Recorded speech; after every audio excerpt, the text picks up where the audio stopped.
future. It can't be done very quickly because there are huge adjustment costs in the countries that have to reduce their emissions. But at some time during this century, I suggested 2050, but we can discuss the appropriate date. There will need to be a convergence of convergence on equal per capita entitlements. The total level of emissions in the world will have to fall by more than half by 2050 if the world is to reduce to acceptable levels the risks of dangerous climate change. The world population will have increased by then, so per capita emissions will have to fall by more than half, maybe from the 4 to 5 tons per annum in carbon dioxide equivalent that we have today, down to around 2 tons per annum or even lower. That means that countries like Australia, the United States and Canada will have to reduce their per capita emissions by currently over 25 down to something like 2 or lower. Means that China, with its emissions of 4 or 5 tons per capita, will have to reduce it to about 2 tons per capita or lower. But if we're converging on equal per capita entitlements, I think we have a basis for something that will be seen as fair by a wide range of people. We will have to do something in addition to converging gradually from where we are now towards equal per capita emissions sometime in the first half of the century. We will have to allow some extra headroom for the most rapidly growing developing countries. I suggested in my report that countries could either move on from where they are now gradually towards convergence on the equal global per capita level by 2050, or if they're growing very rapidly, allow emissions to grow at half the GDP growth rate until 2020, and then converge on the equal per capita level from the higher base that will rule in 2020.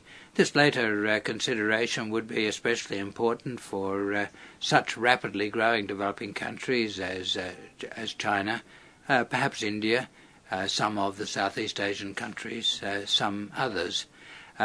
Such an approach to allocating emissions rights would be manageable for China, I think. I formed that view after lots of discussions with Chinese officials and scholars. It's quite consistent with what China has already decided to do for itself, with its commitment to reduce by half, to reduce by 4 percentage points per annum the energy intensity of GDP, its commitment to use a steadily rising proportion of renewable energy in its energy mix, and its special measures to promote a number of low emission sources of energy, including nuclear energy. I think that China could hold its emissions growth to half to the GDP growth until 2020 without sacrificing any economic growth by implementing policies that the Chinese government already favours and has already announced domestically. The extra step that would be required would be for China to commit itself internationally to such a course. I think this would need to be the core of a global agreement, and a global agreement to emit or to limit each country's emissions to an amount that seems to be fair across countries and which adds up to a satisfactory total level of emissions declining over time that reduces risks of climate change to acceptable levels. But agreement on the allocation of emissions entitlements isn't the whole of an agreement. There needs also to be a global understanding on the commitment by governments to support the emergence of new low emissions technologies.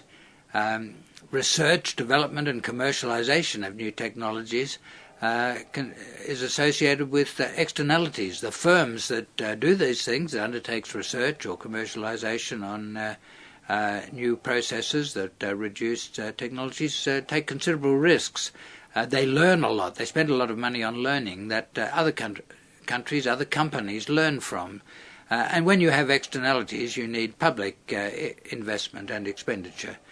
My suggestion is that we raise the global effort on research, development and commercialisation by having each high-income country commit itself to putting a certain proportion of its income into public support for research, development and commercialisation of low emissions technologies.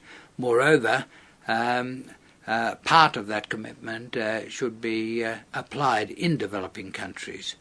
In that way, we're likely to get a much higher level of the necessary research, development and commercialisation of low emissions technologies so that we can achieve our mitigation objectives at low costs, with developed countries carrying most of the burden in this area.